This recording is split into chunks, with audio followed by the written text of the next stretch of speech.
Good morning, everybody. We've got some people still joining us. And so we're going to give it another minute. All right, we've got UTILJB. Is that a person or is that something that's recording us? Hi, this is John Brindle with Stafford Utilities. I Oh, don't know how to change my Zoom login that they gave me. I understand the acronym now. I'm good. Utils, John Yeah.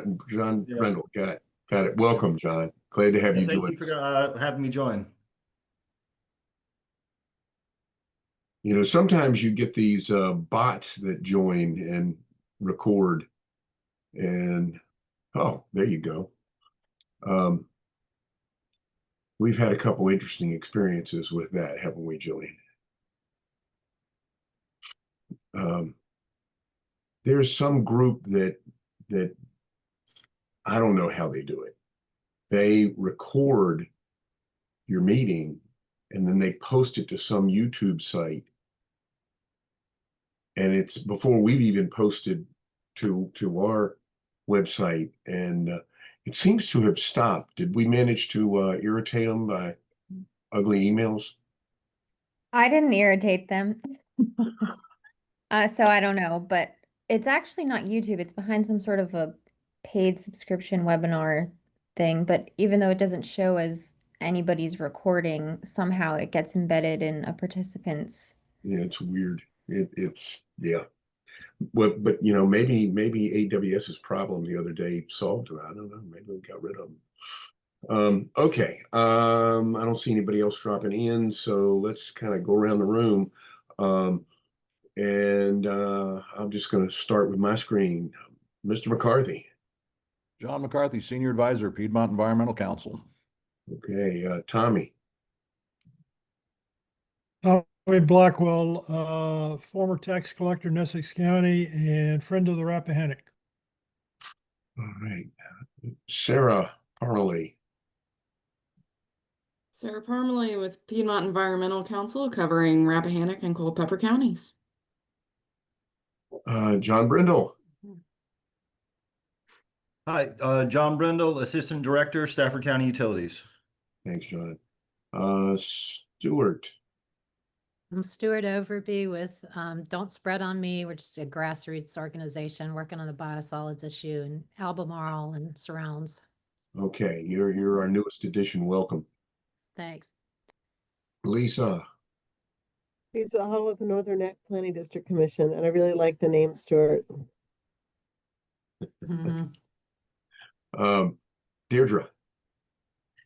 Deirdre Clark, John Marshall Soil and Water Conservation District, covering Fauquier County. And the guy sitting in the middle of a big river, Pat. Believe it or not, that's not real. My name is Pat Coward. I work for American Rivers, and thanks for having this meeting. Oh, glad to have you join us, Pat. Brent. Brent Hunsinger, Friends of the Rappahannock, fresh off 11 hours in Stafford County Board of Supervisors last night. Oh, boy. Wow. Okay. That sounds like a story, but we'll save that for another day. Amelia. Good morning. Amelia Boshin with Dominion Energy. Thank you. Welcome. Patrick. Good morning, everybody. Patrick Money, Rappahannock Rapidan Regional Commission. Welcome, Patrick. Brianna. Hi, Brianna Heath, George Washington Regional Commission. All right. And Cassie. Hi, Cassie Smith, Troutman Pepperlock and Virginia Biosolids Council. Very good. And last but not least, Larry. Larry Zaragoza. I live in Northern Virginia and I work with the Potomac River Keeper. Yeah, and I guess you're pitch hitting for Norm today. He's usually our Northern Virginia interloper, but okay. With that, I'm going to introduce the senior attorney with the Southern Environmental Law Center, Carroll Courtenay. Did I say that right? You did. Hi, everyone. Thank you. Yeah, I've got the double last name, first name thing going on. So thanks for having me this morning. I'm going to share my screen. So give me 1 second. take it away.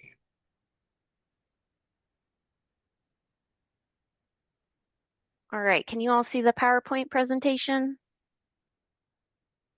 Okay, Yes, but it's in, not in, there we go. Presentation mode now? There you go. there you go. Great.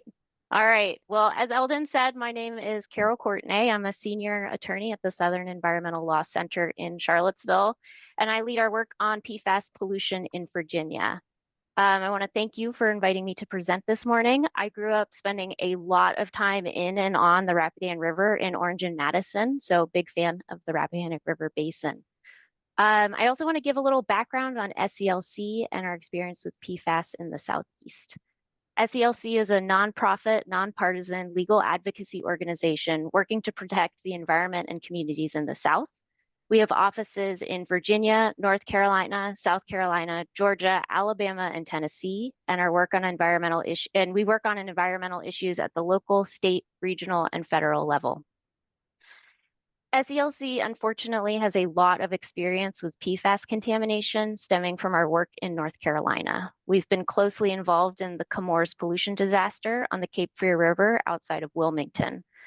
Treatment technology installed under a consent agreement that we helped to negotiate has been highly effective, removing at least 99% of PFAS from contaminated groundwater and seeps. We've also worked on PFAS contamination issues in Northwest Georgia, which is the carpet capital of the world. Based on this experience, our work right now is focused on turning off the tap on this type of pollution from industrial sources. I know that this committee has had prior presentations on PFAS, so I'm not going to spend any time talking about the category of chemicals, their attributes, and their detrimental health and environmental effects. I also know that you've had presentations by both VDH and DEQ on their PFAS work and on PFAS testing in Virginia, as well as recent state legislation on the issue.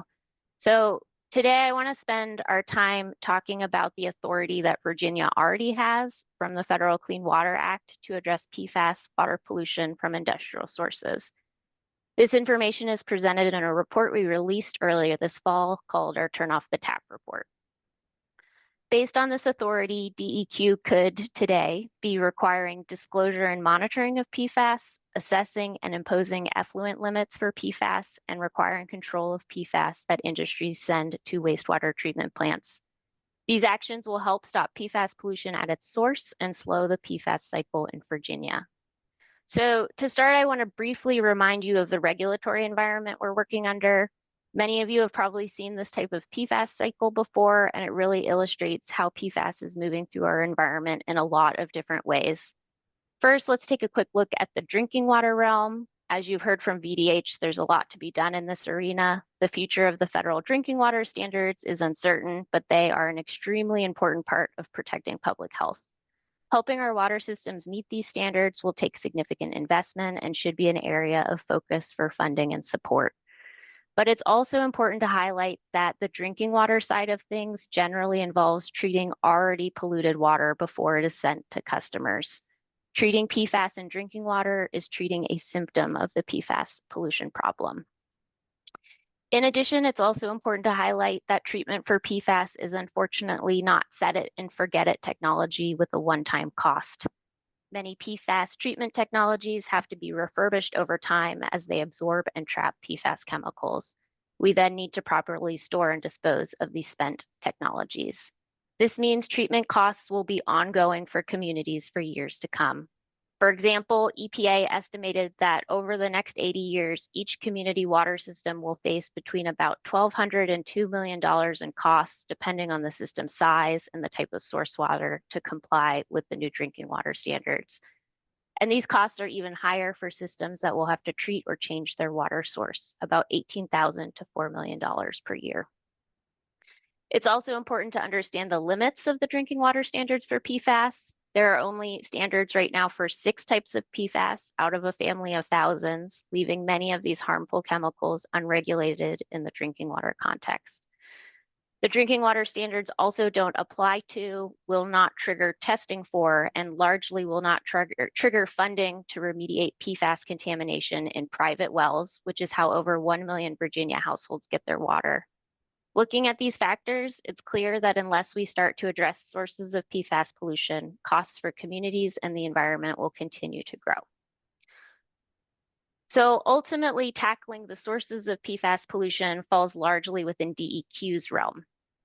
The most concentrated streams of PFAS pollution are largely entering our waters in wastewater from industrial sources. Some of the wastewater is discharged to our streams and rivers directly, requiring Clean Water Act permits. These are called Virginia Pollution Discharge Elimination System, or VIPDIS permits. Other wastewater is discharged to wastewater treatment plants. These plants then have a Clean Water Act permit for the treated wastewater that they ultimately release. In both cases, if the PFAS in wastewater is not effectively treated, and most traditional treatment technology does not remove PFAS, it passes through the facility or treatment plant into the environment and our drinking water through wastewater, solid waste, and biosolids. So what can we do about these discharges? The good news is that existing laws and regulations can already be used to prevent PFAS water pollution from industrial facilities at its source. The Federal Clean Water Act prohibits direct discharges of pollutants without a permit. PFAS in effluent falls squarely within the statutory definition of pollutant in the Clean Water Act. Under the law, facilities have to disclose the pollutants they discharge in order to get a permit. But we are not seeing that play out in Virginia right now. With only a few exceptions, facilities in Virginia are not disclosing the PFAS they discharge, and DEQ is not making them do so. And the permits that they receive include no requirements to monitor for PFAS discharges or control them. Not only does the law already provide for this, but addressing PFAS water pollution at its source is effective, efficient, and equitable. This is because the cost of PFAS control technologies often depends on the volume of water treated. Highly concentrated, but often relatively low volume streams of PFAS pollution are coming from many industrial facilities. Treating these specific discharges, or even a singular waste stream within an industrial facility, is far cheaper than installing control technology at treatment works or downstream drinking water plants, where the volume of water is much larger. As a result, controlling PFAS at the source when the volume of wastewater is lowest is the most economical approach. It also puts the treatment costs on the industries that are using and discharging PFAS, not downstream communities. So to illustrate this, I wanted to walk through two examples from North Carolina. First up, we have the Chemours plant, a PFAS manufacturer that's an individual direct discharger. This facility had a processed wastewater stream highly contaminated with PFAS, but that stream made up only 0.028 million gallons per day, or MGD, of the total 23 MGD discharge. The company ended up installing PFAS treatment technology for the small processed wastewater stream instead of the whole facility, and this ultimately allowed them to reuse the water. By comparison, the downstream drinking water plant had a flow of 70 MGD and had to spend about $200 million to upgrade their plant to treat for this PFAS pollution in their source water. Next up, we have a publicly owned treatment works in Burlington, North Carolina. Wastewater coming out of the treatment plant was showing PFAS concentrations at more than 33,000 parts per trillion, and it was polluting a downstream drinking water source. It was discovered that one of the treatment works customers was the main source of PFAS pollution entering the facility. The customer, however, only contributed about 0.4 MGD of the treatment works' total 12 MGD flow.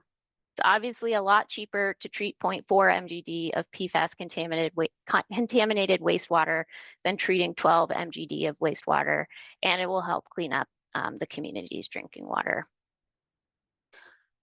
So what obstacles are we seeing to the effective prevention of PFAS industrial water pollution?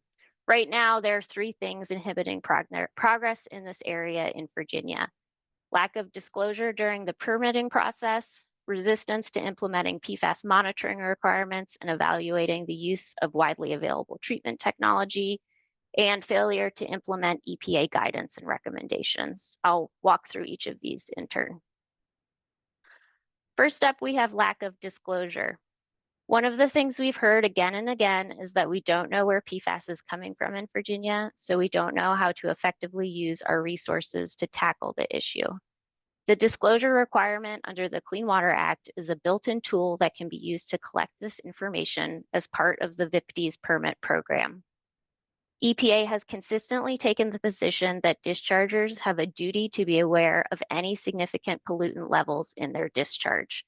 This is necessary because it provides the information that permit writers need to determine what pollutants are likely to be discharged in significant amounts and to set appropriate permit limits. If VIPD's applicants are required to disclose whether they discharge PFAS, this applicant-generated data would allow DEQ to compile information on direct and indirect sources of PFAS and to evaluate needed monitoring and controls as part of the permitting process. While the Clean Water Act already requires this type of disclosure, there are some common sense measures that could be taken by DEQ to enforce this requirement.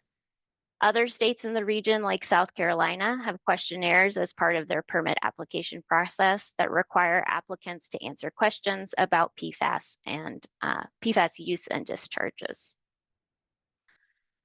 Additionally, EPA has approved methods for PFAS that could be used for monitoring in VIPD's permits. EPA method 1633A allows for the testing of 40 different types of PFAS in wastewater, as well as 7 other types of samples. There's also method 1621, which is a screening method that can identify the presence of thousands of known PFAS, but does not identify the specific PFAS that are present. Other states like North Carolina and Pennsylvania require industries that are suspected users and dischargers of PFAS, which is often pulled from a list developed by EPA, to monitor for PFAS as part of their permits using these methods. To aid all of this, we could also be putting more money towards developing PFAS testing capacity at labs in Virginia to ensure there is space and expertise available to run the latest PFAS testing methods, and making sure PFAS has the funding it needs to do PFAS work, or making sure DEQ has the funding it needs to do PFAS work. All of these actions could help DEQ build a database about PFAS discharges in Virginia and set better permit conditions to control PFAS pollution. Another obstacle we see is resistance to evaluating widely available treatment technology. When no nationally developed effluent limitation guideline is in place for a specific industry or pollutant, and there are none right now for PFAS, permitting agencies must evaluate limits on a case-by-case basis based on available technology. These are called technology-based effluent limits, or TBELs. For PFAS, there is existing effective treatment technologies available today. Technologies like granular activated carbon, reverse osmosis, and ion exchange resin. No legislative or regulatory action is required for DEQ to assess TBELs, and they would provide protection and limits on the flow of PFAS into the environment today. We also need treatment works to use their authority under the Clean Water Act's pretreatment program to prevent pass-through and interference pollution. This pollution can be caused by the introduction of PFAS to their systems by industrial customers, and the pretreatment authority includes evaluating case-by-case technology-based local limits. Existing pretreatment authority can be used by treatment works to identify industrial users that discharge PFAS to the plants, implement regular PFAS monitoring requirements for industrial users, and control industrial sources of PFAS pollution by establishing and enforcing effluent limits and requiring industrial users to install treatment technology. Our report includes examples of how other states have moved forward in some of these areas as part of their state industrial wastewater permitting scheme. EPA has also issued guidance about how the Clean Water Act can be used to tackle PFAS pollution today, including in all of the areas I've just discussed. Recommendations for industrial direct dischargers include requiring monitoring in permits for known or suspected PFAS dischargers using method 1633A and method 1621, assessing TBELs, and implementing best management practices, including product substitution, reduction, or elimination. For treatment works, EPA recommends similar actions as well as requirements specific to their pretreatment program, like updating their industrial user inventory to identify all possible PFAS dischargers, establishing local limits, and requiring industrial users to implement best management practices and monitoring. Finally, the guidance also recommends requiring monitoring for PFAS in biosolids, as well as enhanced public notice for draft permits with PFAS-specific conditions. Unfortunately, to date, DEQ has declined to integrate these measures into its permitting program, even for facilities that are known PFAS dischargers. And they have also refused to incorporate EPA recommendations in instances where the agency has provided specific comments on individual draft 50s permits. Instead, DEQ points to the PFAS assessment process unfolding due to recent legislation as the way it will determine whether self-reporting or monitoring will be needed in the future, even for permittees that they know discharge PFAS. This leaves a lot of tools on the table for how DEQ could be addressing PFAS pollution in industrial wastewater today. Fully implementing EPA guidance and recommendations on PFAS in 50s permits is one way to move this forward in Virginia. So zooming back out for a moment, I think it's important to remember that PFAS are entering and cycling through our environment in a lot of different ways, and that there are a lot of different areas that action could be taken. In the water realm, one of the most pressing areas of action is cleaning up drinking water to protect public health. We need to support the rollout of drinking water monitoring and the installation of treatment technology. At the same time, another extremely important area of action, which will ultimately aid in the goal of cleaning up PFAS in our drinking water, is working to stop PFAS water pollution at industrial sources. We should be fully implementing the EPA guidance and recommendations on PFAS in our 50s permitting program, and we should be providing funding to help DEQ enforce PFAS disclosure and develop more stringent permits, including the application of T-bills on a case-by-case basis. All of this can be supported by increasing funding at DEQ to do PFAS work and increase PFAS testing capacity at labs in Virginia, to make sure we're ready to process the monitoring that we do as quickly and efficiently as possible. The big takeaway from all of this is that existing law provides the basis for meaningful near-term controls on PFAS pollution. There's no reason we can't be taking steps now to address PFAS water pollution from industrial sources. And that's it for me on the presentation side, but I'm happy to try to answer any questions that you might have. The report is posted online, and I'm happy to share a link, or Eldon can share a link with the group. Thanks for having me. Thank you very much, Carol. Questions, folks? Oh, come on. All right, I'm going to start one, Eldon. Go ahead. Go ahead, Pat. Thank you, Carol. I'm just, it's interesting to know so much of what I think some folks have been asking for is that we have, I guess the DEQ has the authority to ask for some of this stuff on monitoring, reporting, disclosure of PFAS. What needs to happen for DEQ? I mean, not necessarily from the agency itself, but what does the agency need to hear to feel like it can exercise its existing authority? Yeah, that's a great question. I'm not quite sure what they need to hear. I know that DEQ resources are finite, and there are questions about capacity and resources to do this type of work. So I think funding could help answer some of that question or provide direction to DEQ in that area. It's very clear under the law, in our opinion, that they do have the authority to do this. So I think it's more of DEQ taking up the mantle and putting these requirements into practice. So the direction from the top down that this is a priority and a common sense way to take care of part of the PFAS pollution issue. So not a great answer, but we're working to figure out the answer to that. So hi, this is John Brindle. take a stab at answering the last question. So I've been working on PFAS for a couple years now, very closely with the state. The biggest thing from DEQ's perspective is they have been very conscious to follow the regulatory process. So the first thing that DEQ needs in order to incorporate PFAS limits into a VIPDES permit is a water quality standard. The water quality standards for PFAS are currently in development with the triennial review of the water quality standards.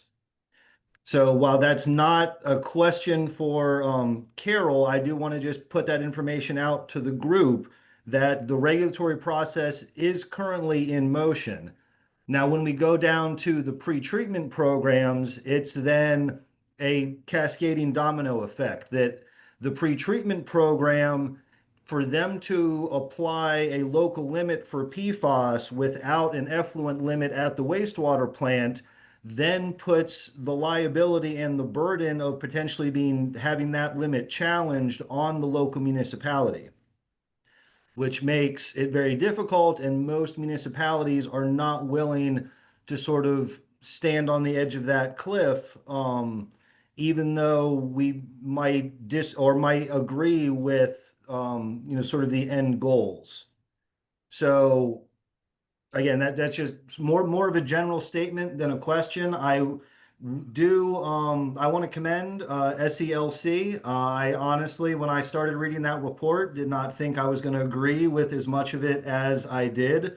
I do think that the focus on the industrial dischargers is the most important part.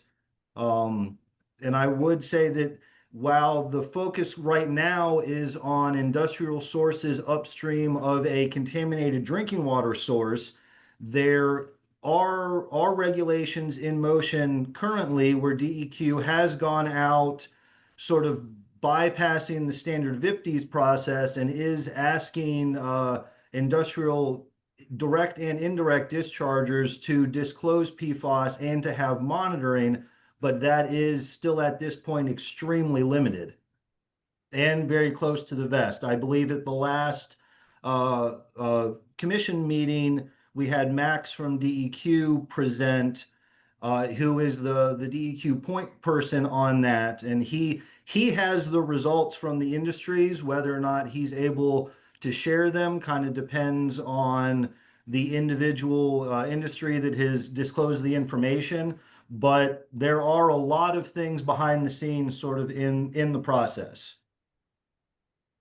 Thanks, John. Can I just respond really quickly to a couple points that he brought up? Or do you have something to add, Eldon? Sure. I was just going to thank John for that perspective. And go ahead, Carol, and then we're going to recognize Sarah Parmalee with the next question after that. Sure. Thanks, John. Two things that I would highlight is one, the T-bill analysis is separate from an analysis based on water quality standards. So as the regulations say, the T-bills analysis are the minimum controls that have to be put or assessed on a case-by-case basis. And then you look at water quality standards and apply limits based on that. I would also argue that Virginia's narrative water quality standards could be put in play here to address PFAS, given the environmental and human health effects that these chemicals have been shown to have. So I think that there are standards in Virginia that could be put into play already to tackle PFAS. And thank you for flagging, or I just want to reiterate, our report is very focused on industrial sources. I definitely want to acknowledge that PFAS is entering wastewater streams in lots of different ways, including from residential streams, consumer products, that type of thing. But this report is pretty narrowly focused on kind of what we see as it's not, I'm going to say low hanging fruit, but that's not to say it's an easy pollution stream to address, but just like a very clear, direct pollution stream that we think we should be addressing first in this process. So thanks, John. Thank you, Carol. Sarah. Yeah, I was really heartened to hear that North Carolina and Pennsylvania are already testing for PFAS, even though it sounds like they could go much more in depth with that testing. Could you shed a little light on what it took to make that testing happen, and be a part of their regular procedure now? Yeah, I think for North Carolina, unfortunately, the Comores pollution disaster was really a galvanizing thing for that state. There has been a huge amount of PFAS contamination in the Cape Fear River Basin. Communities are very aware of this chemical and the effects that it are having on drinking water systems. Utilities are trying to figure out how to pay for the treatment water or the treatment costs. So there's a lot more public awareness of the issue and support from that. Pennsylvania actually has the EPA is more involved in their permitting process in Pennsylvania. So I would imagine that is a result of EPA implementing kind of their own guidance and ideas in Pennsylvania's permitting scheme. But I think both show very practical examples of how the things we're highlighting in our report can be put into effect and how other states are doing it. Other questions? All right. While people are thinking of those, Carol, I was taken in the beginning of your presentation when you said 99% removal success in North Carolina. And then as you go through your presentation, it's clear the focus is on the source. And the conclusion that is obvious to me from that is it's far less expensive and less intensive to zero in on that 0.4 MGD versus the 12, I guess, as you talked about it with one of the treatment public treatment plants. So I think back to the discussions that we've had in this group, and we focused on what to do about contaminated biosolids, and then you're dealing with it way downstream after it's come from the treatment, through the treatment works. And the fact that as opposed to land application of the biosolids, we really don't have the capacity in Virginia to landfill or incinerate without some pretty dramatic investments in a specialized regional landfill that is dedicated to this. We won't even talk about the siting problems with that, or an incinerator that can burn much hotter than the one in Lorton, which Lorton can burn hot enough. I believe what we heard was you'd get 95% removal, so I guess I'm echoing the learning from your report, which is zero in on where it's coming from, and that takes us right back to reporting and identification. So did I fairly summarize what what the whole big report's about? Yeah, I mean, it's just stopping it at the source, focusing on as far upstream as possible that we can remove, contain the PFAS is going to be an economical and equitable approach. I mean, it is expensive to treat for PFAS, even at small levels. So there are costs that are going to go into removing and controlling this pollution, but it is more economical to do it for lower volumes of wastewater. And then we need to, the research and development is ongoing about ultimate destruction of PFAS chemicals. But as you've said, upstream, removing from a smaller amount, more concentrated PFAS, disposing of that is a very different scale than disposing of all of the biosolids created by a wastewater treatment plant that has been contaminated with PFAS.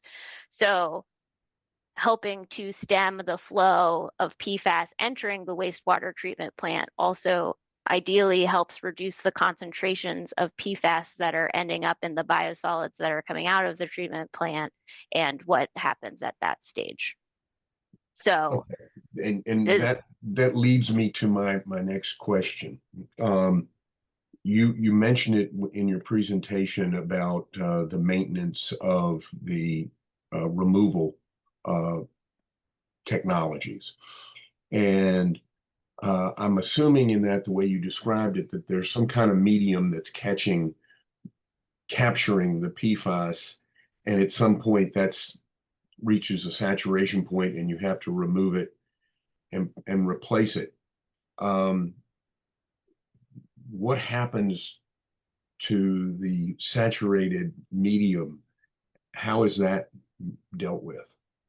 there are definitely companies that are specialists in this area, and I don't have a like deep dive look into what ultimate disposal looks like, but it is treated very carefully and disposed of in a different, I'm not sure whether it all goes to a hazardous waste disposal situation or aligned landfill or what, but there are specific companies that are set up to help dispose of that technology, and some of them can be refurbished and kind of regenerated and reused again. But I mean, there is a concentrated stream of or concentrated media that is refurbished as part of that process. But it's not just being washed out back into the environment and continuing the cycle. Okay. And Larry's got his hand up. So I just wanted to commend Carroll for such an outstanding presentation. And I also wanted to chime in on of what do you do with contaminated media.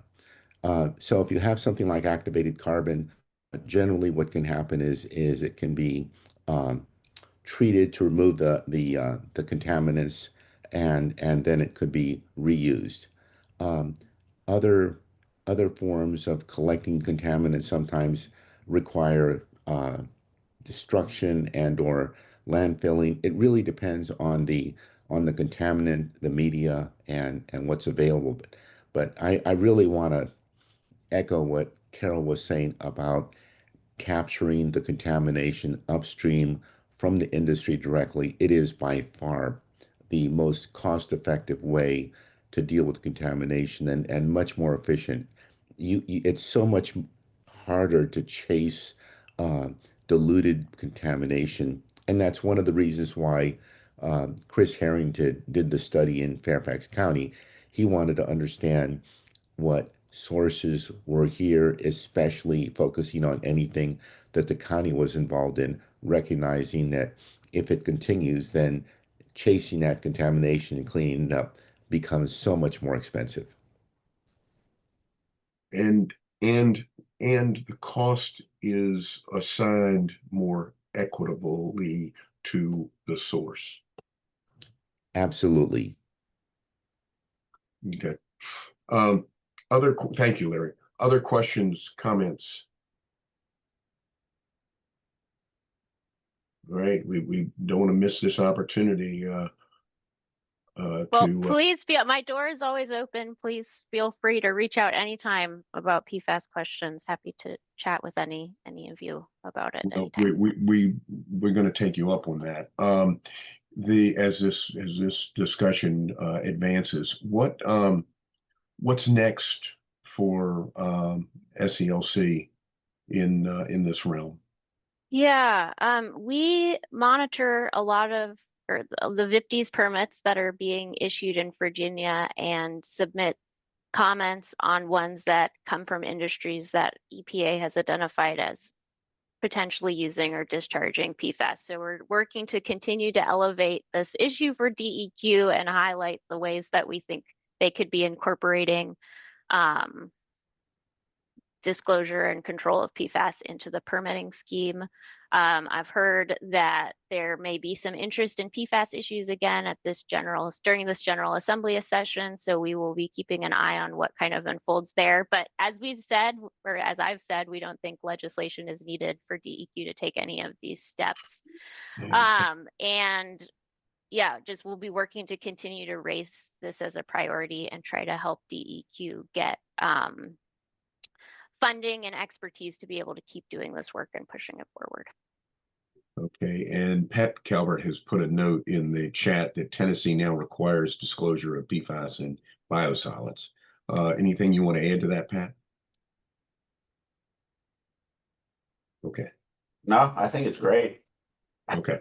I'd like to know, before people are putting some of this biosolids out, I think at least if I were a neighbor, I'd like to know, hey, by the way, there's PFAS in it.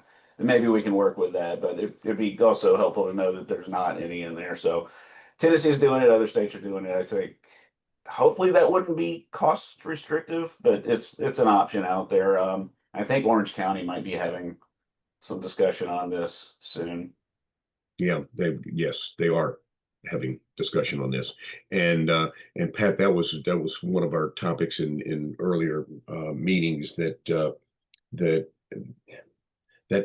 probably should be a minimum, because yeah, your neighbor wants to know, but the landowner wants to know, because if you're contaminating your farm, what have you done to your livelihood? And Farm Bureau said right here that or in a meeting I was in earlier this week, that the individual farm owners want to know as well. And then as you get into the lower parts of the basin, you've got the impact on fisheries. So okay, with that, Deirdre, you wanted to add something? Yes, I was wondering if any work is being done to determine the impacts of cumulative impacts of repeated applications of biosolids to farmlands. And also, it would seem as if the motivation for moving forward with some of these suggestions is a disaster that then motivates the political arena to react. It sounds like North Carolina went through that experience. I don't know that we need to learn the same lesson in Virginia, because obviously it's just a matter of time, in my opinion anyway. But again, I was wondering if there are any ongoing studies with regard to the cumulative impacts of repeated applications of biosolids to farmland. Deirdre, I'm going to start with part of the answer to that, and others may have other things to add. There are a couple of research projects ongoing, and we're going to hear about that at the next technical committee meeting, because I've got speakers lined up to talk about that. Coming out of Hampton Roads Sanitation District and the Biosolids Council, because they have provided some of the funding to the ARECs that are doing some research. Okay, I've now said about all I know about that topic. We're going to learn more about it. The other is the Virginia delegation of the Chesapeake Bay Commission has initiated a working group that their staff person, Andrew Catula, who I think many people on here know, and they had their first meeting earlier this week to talk about all the related issues and to see where there's consensus. I think where we're headed is there is interest in some circles within the legislature of what is the next legislative step that should be considered. And so those discussions, those policy level discussions are going on. Mm-hmm. It appears as if we might be entering a new dark ages with regard to the political climate of implementing scientific research. Personal comment. I'll just leave that at that. Yeah. Other questions or comments? One thing I'll add is definitely the biosolids monitoring is really important. One thing I've learned as I've gotten further into the PFAS work and the work that the PFAS assessment or DEQ is doing with their PFAS assessment is the complexity of testing for PFAS in different type of media. So because biosolids is biosolids, it can be very hard to get good sampling, and it's very expensive to sample for PFAS in that type of a media. And a wastewater stream is harder to do PFAS testing in than like a cleaner drinking water stream, because of all of the different things that are in a wastewater stream. So another reason that sampling closer to the source where there's kind of cleaner stream, it's just something, it's interesting to think about and something we're going to have to think about as the costs of this start to play out. Thank you, Carol. Okay, other comments? Carol, I'm just gonna say this, what's your availability on December 3rd?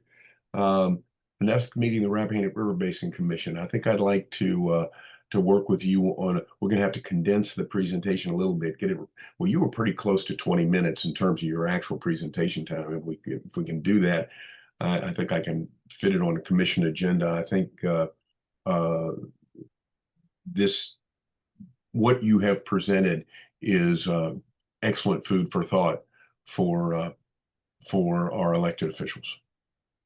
Sure, happy to chat with you about that. Quick look at my calendar, it says I'm free, but it's a moving target sometimes. So Okay. All right, we'll communicate more. I assume there's nobody here that feels that there's an objection to doing a repeat of this presentation for the commission. Okay, I sense that of the group.